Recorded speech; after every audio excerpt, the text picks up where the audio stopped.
Proverbs 5 in Tagalog.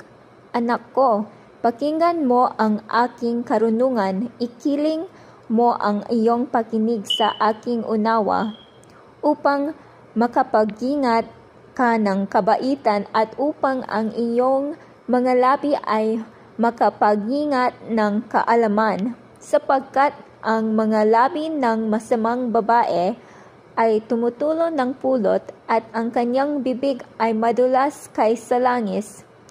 Ngunit ang kanyang huling wakas ay mapait kaysa aheno, matalas na parang tabak na may talim sa magkabila.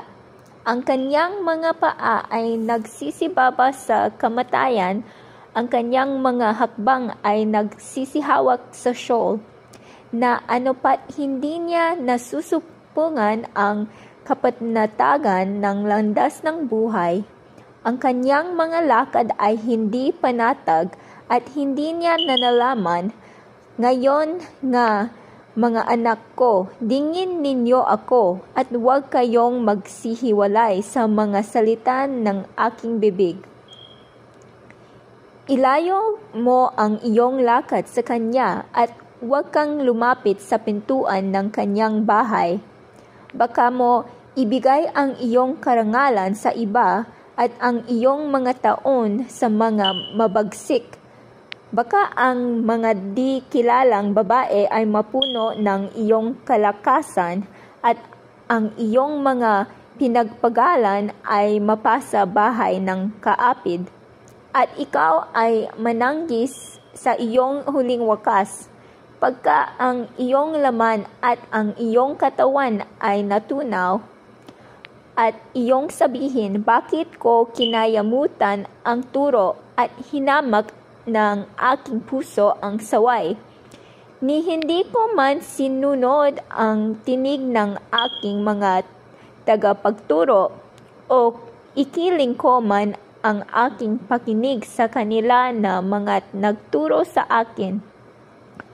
Ako'y malapit sa lahat ng kasamaan sa gitna ng kapisanan at ng kapulungan.